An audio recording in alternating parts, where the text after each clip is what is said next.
Hello, this is the next lesson in the EVOC class. We are on to lesson 9 out of 10, special considerations. When you're driving the ambulance, you're responsible for pretty much everything with it. So you're responsible for, of course, yourself and your partner's safety, making sure we drive safely. If there's anybody else riding along, like the patient or maybe patient's family, you're responsible for the passengers.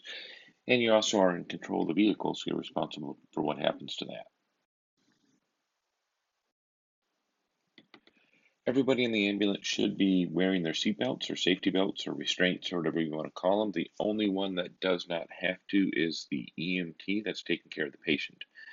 Although when I do it, I try to do everything I can on scene so that I can sit myself down and seatbelt myself in as we drive to the hospital. But once in a while, something happens and we have to get up and move around when we're in the back.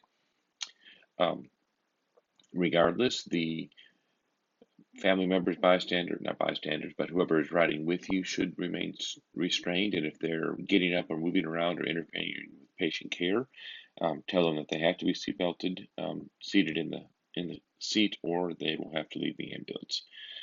Make sure that all your equipment is always tied down and secured because it would be really, really bad to have like the 40, 50 pound monitor come off the shelf and hit the patient in the back of the head. We are, of course, responsible for taking care of the patient and transporting them. And every once in a while, the family will come with us. Um, if they're riding with us, then we have to make sure that they are safe in the ambulance and that we talk to and communicate with what's going on. If they're not riding with us, it's probably more important to communicate with them to let them know that they are not an emergency vehicle. And even if we turn on our lights and sirens and proceed through red lights, they are not allowed to. I know it seems to be common knowledge that you turn the four-way hazards or flashers on in your car, and then you're an emergency vehicle just like everybody else. Um, no, they're not. They have to obey all the rules. So make sure you communicate that with them. Sometimes that we might want to transport the patient. Um, if it is comforting for the patient to have the family member with them, we may want to, if for some reason it keeps them calmer.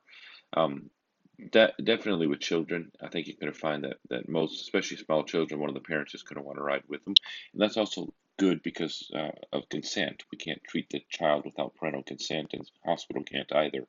So if the parent is with the kid, is kind of nice, and that's one of the times I would probably allow someone to ride in the back of the ambulance.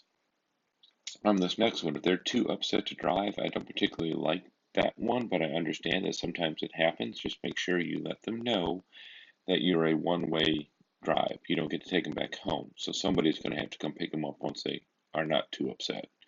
Translators, another time there may be somebody that you let ride in the back, letting a family member who can translate. Um, if you have something like, oh, I don't know, a mom or dad has a seizure and there's a 4-year-old that knew to call 911, you obviously can't leave the kid there. You have to take them with you. Um, but just remember that children have to be in car seats, so make sure you have that. And most ambulances do have a car seat either built in or have the restraint system somewhere in it. And this other one, if they have no other means of transportation, again, I'm not real keen on that because we only take them one way. They have to find some way to get back home.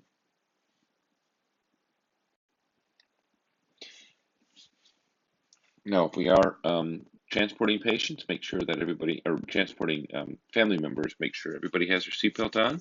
That is extra weight that you have to consider when you're stopping and turning and accelerating and all that. And if you have a child, make sure that they are in a car seat.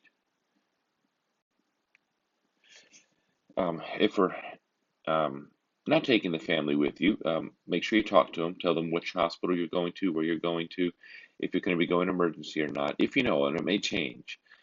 If you are going emergency or if you think you might, make sure you tell them that they still have to follow the speed limit, they still have to obey all their traffic laws, and do not tailgate you because if they're tailgating you, then you can't operate safely and you can't take care of their family member.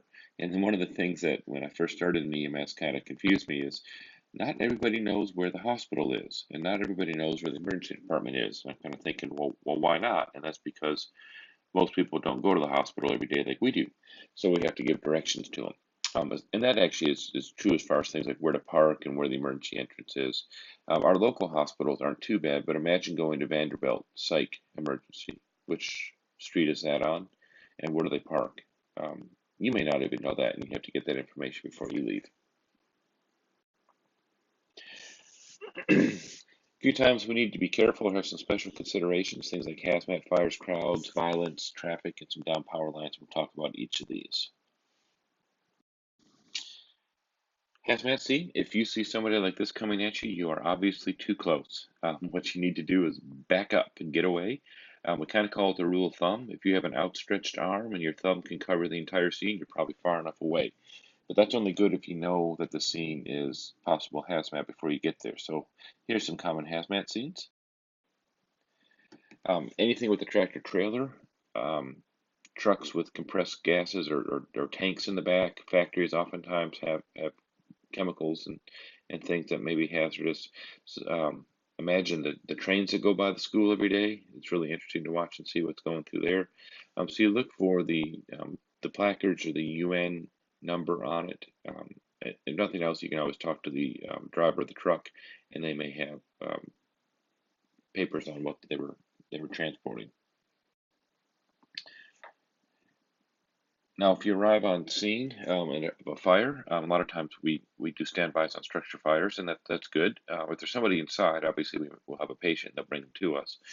But if we don't think there's anybody inside, we still stand by just because this is kind of a dangerous thing for the fire department. So we coordinate, look for the guy with the white helmet, that's the chief or the one in charge of the incident, and find out where you need to go, where you need to park. For the most part, we're just going to be doing something called rehab, which means we'll be taking care of the firefighters when they come out of the building. They take off their SCBA, they come sit in the back of the ambulance, they cool off, get something to drink. We monitor their vital signs to make sure they're okay. One thing you never, ever want to do is drive across a hose, because at the end of the hose, there's two people inside that burning building that are very, well, their lives are dependent on that water. And when you drive across the hose, you either stop the water or you burst the hose and then you permanently stop the water and you kill the two firefighters inside. So don't drive across hose. With crowds, a few things you want to do with that. One, if you just kind of want to listen to the voice and the tone and what's been going on to it. If it's a crowd because everybody's a bunch of rubberneckers and just gawky to see what happens, most of the time they're okay. But if they're starting to scream and yell and acting angry, then definitely back out and let police handle that. If it is a violent act, and I love this picture of the SWAT team taking care of somebody in a VW Bug, I think I would pick a better car if I was going to do something that required SWAT. Um, Again, if you can see the police and you have their weapons out, you're probably too close. You need to back up. Sometimes we have police there with us or ahead of us, not with us, ahead of us. Things like domestics or assaults, or somebody's been taking some drugs because we don't know what they're going to act like. Diabetics even, because they're not acting clearly. If somebody's a little deranged, or if it's a psych call. And then anytime there's a suicide attempt, because if they're suicidal, they're homicidal. So if they've attempted to commit suicide or if they've taken an overdose, we want to have police there. And the unknown medical, which I really hate because you have no idea what you're going into. So let police go there first. We we do have a protocol in place, crime scene response. So if we suspect it's going to be a crime scene, we want to have police there. We want to try and minimize the number of people that are going to be in it, and go in and out the same route. Try not to disturb anything. If you touch anything, move anything, make sure you document it and let the police know.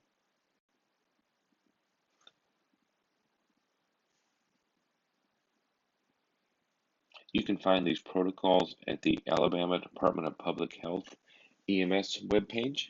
You can download all 200 and odd pages of the protocol manual and read through it, although we'll be covering that later in the EMT class.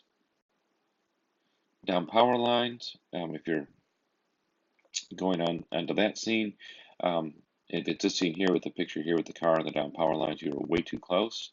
We need to back up. You need to be at least 2 telephone poles back. Whenever we're determining vehicle placement, we want to look at is it a safe place? That's always first and foremost. Is it the safest place we can park the vehicle? And sometimes that it means parking the vehicle where we protect the scene and keep ourselves safe, and even though the vehicle may get hit. How easy can we get to the patient? What's the traffic flow? And then how easily can we load the patient and leave? So let's look at a few situations here.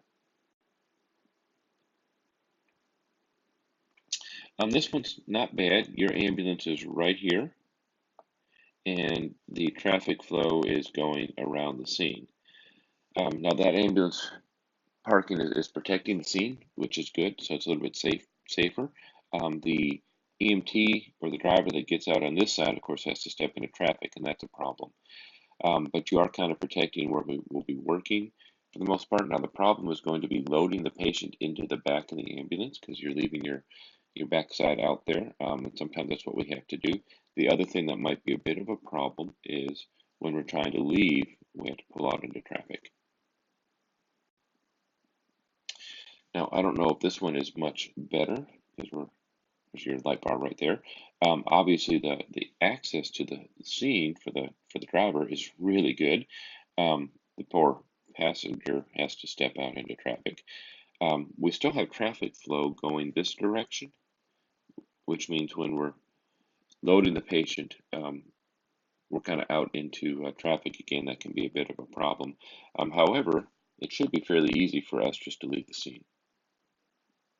I wouldn't park it there. I would have parked the ambulance somewhere back here to try to protect the scene better. On this one, your ambulance is parked here. It's really, really easy to get to your patient and have access and load them. I mean, we can all get to it pretty easily. What's nicer is we have a police car here protecting the scene, and the traffic flow is going around the scene, hopefully. It'd be better if you had a fire truck because they're much bigger and heavier than a police car, but that's something good to have the police car there, and then you can leave this way. So very easy to depart the scene. I'll, overall, this is a pretty good situation the way we parked here. This one is not so good because here's your ambulance, and you're having to get out of your ambulance and run through traffic to get to your patient. Plus, it looks like this stuff is kind of flowing towards you, and I don't really know what that is. We always want to park uphill and upwind of any potential hazmat or any potential fluid leak like this so it doesn't flow to the ambulance. I would I wouldn't park this way. I guess this might be a situation if there's like a median and maybe it's 10 miles before you can go down and turn around, but I still don't like this one.